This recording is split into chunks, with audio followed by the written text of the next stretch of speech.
mais il te combattra parce qu'en toi il y a une grâce excellente. Parce qu'en toi il y a quelque chose qui brille et que le diable ne veut pas que tu puisses aller de l'avant. Il sait que si tu vas de l'avant avec la grâce que tu as, le monde va s'exploser. Car ce que Dieu met à nous, c'est une bombe. Quand cela s'explose, les gens comprennent réellement, celui-là appartient à l'Éternel. Et le nom de Dieu est glorifié. Et c'est ce que le diable n'aime pas. Mais toi, je vais te dire que Dieu a mis en toi une grâce qui doit exploser un jour. Voilà pourquoi le diable est là pour te combattre. Il ne te combat pas pour un plaisir de te combattre. Non, mais il te fait la guerre parce qu'en toi, il y a une grâce. Il y a une grâce excellente dans ta vie. Il y a une grâce. Cet homme a passé plusieurs étapes dans la vie comme nous le connaissons. Il est passé, il était vendu, jeté par ses frères dans la citerne, devenu esclave, prisonnier. Mais Dieu veillait sur la grâce qui était dans cet homme. Alléluia. Amen. Dans la citerne, jeté, abandonné par ses frères, mais Dieu veillait dans la vie de cet homme. Vendu par ses frères, mais Dieu, regardez comment cet homme était venu et Dieu l'accompagnait toujours. Ses frères l'avaient abandonné, mais Dieu n'avait pas abandonné cet homme parce que Dieu a mis en lui quelque chose. Je vais te dire que quand Dieu a mis en toi quelque chose, il ne t'abandonne jamais parce qu'il y a quelque chose de précieux que lui-même a déposé dans ta vie. Tu as quelque chose que Dieu a déposé dans ta vie, il ne t'abandonnera jamais. Il ne te laissera jamais, quelles que soient les étapes de ta vie, quels que soient les problèmes de ta vie, Dieu ne te laissera jamais. Alléluia. Alléluia. Cet homme est parti loin. Il est arrivé au moment où en Égypte, Pharaon a fait un songe que lui-même n'arrivait pas à expliquer, ni même ses magiciens. Mais quelqu'un, une chanson a dit, quelqu'un qui servait le roi, a dit au roi, il y a quelqu'un que je connais. Celui-là est capable d'interpréter les songes que tu as eu la nuit. Bien aimé, on a fait passer cet homme devant le roi. C'est alors que les portes commençaient à s'ouvrir dans sa vie. J'aimerais te dire, il y a une porte qui va s'ouvrir dans ta vie, que toi-même tu ne connais pas, mais Dieu connaît déjà la porte. Il y a des circonstances que Dieu permettra dans la vie, et cela permettra que tu puisses aller de l'avant. Alléluia. Les portes peuvent être fermées, mais la grâce qui est en toi, un jour sera libérée. Comment? Dieu le sait. Dieu donne des opportunités à l'homme, Dieu donne des opportunités à ses enfants pour que nous puissions aller de l'avant.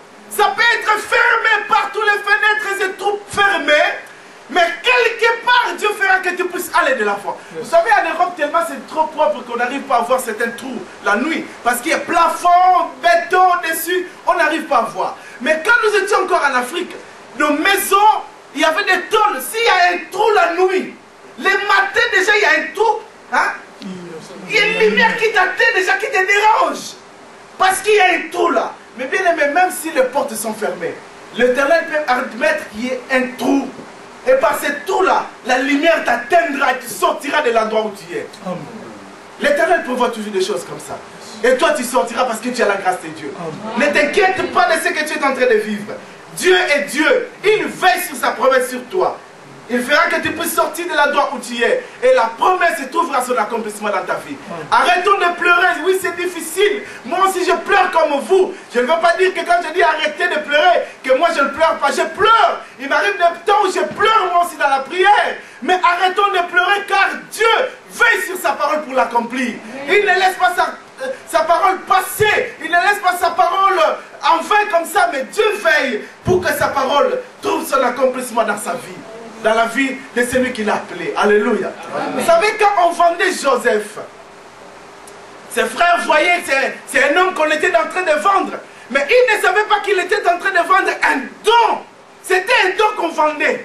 Vous comprenez? Joseph avait en lui un don extraordinaire. Mais ses frères étaient jaloux de lui. Vendant lui, du héros. Mais ils ne savaient pas que c'était un don extraordinaire qu'il vendait. Or, s'ils gardaient ses frères, ils allaient devenir un jour une famille réputée.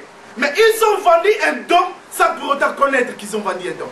Les Égyptiens aussi de leur tour, en achetant Moïse, ne comprenaient pas qu'ils achetaient un premier ministre et un don excellent. Mais ils ont dit, bon, achetons un esclave, faisons de lui un esclave. Or, ils ne savaient pas qu'en achetant, ils achetaient un don extraordinaire. J'aimerais te dire dans la vie, certains actes que nous posons, cela peut faire que nous puissions perdre la grâce qui est en nous. La grâce que Dieu nous a donnée. Avant de poser quelque chose dans la vie, un acte dans la vie, réfléchissons un tout petit peu. Sinon tu risques de vendre la grâce que tu as. Sinon tu risques de donner la grâce que tu as comme Ésaü l'a fait. En posant aussi certains actes, bien aimé, c'est aussi important de poser des actes réfléchis, bien mûrs dans la Bible, parce qu'en posant certains actes, nous payons aussi une grâce excellente dans nos vies que nous n'avions pas. C'est comme les Égyptiens ont fait. Ils ont acheté un esclave, pour eux c'était un esclave, mais ils ne savaient pas, ils ignoraient qu'en posant cet acte-là, ils achetaient quelqu'un qui allait les garder pendant le temps de la souffrance. Alléluia. Posons certains actes dans la vie. Quand on est à l'église, posons certains actes de foi.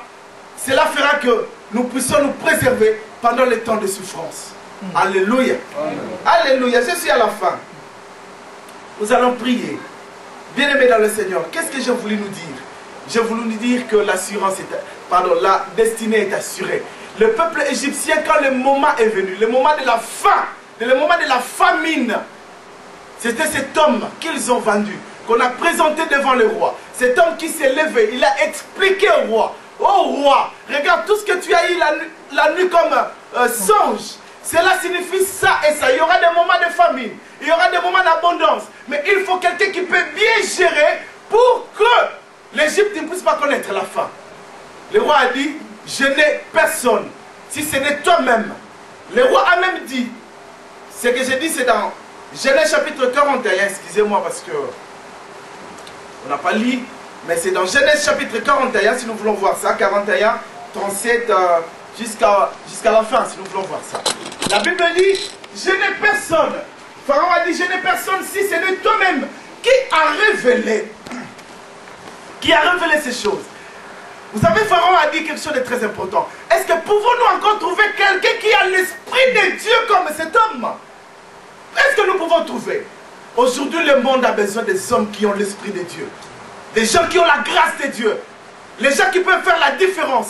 La Bible dit, nous trouverons maintenant la différence entre ceux qui servent l'Éternel et ceux qui ne le servent pas. Ceux qui servent l'Éternel ont l'Esprit de Dieu. C'est comme mon frère Papy vient de le dire.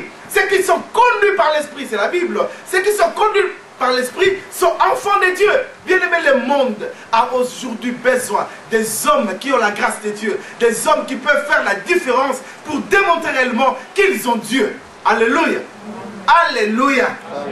Et quand cet homme a été mis en place, la Bible dit, le moment était là où les Égyptiens avaient faim. Mais quand les Égyptiens ont eu faim, ils sont venus dire à cet homme, Pharaon, c'est au verset, chapitre 41,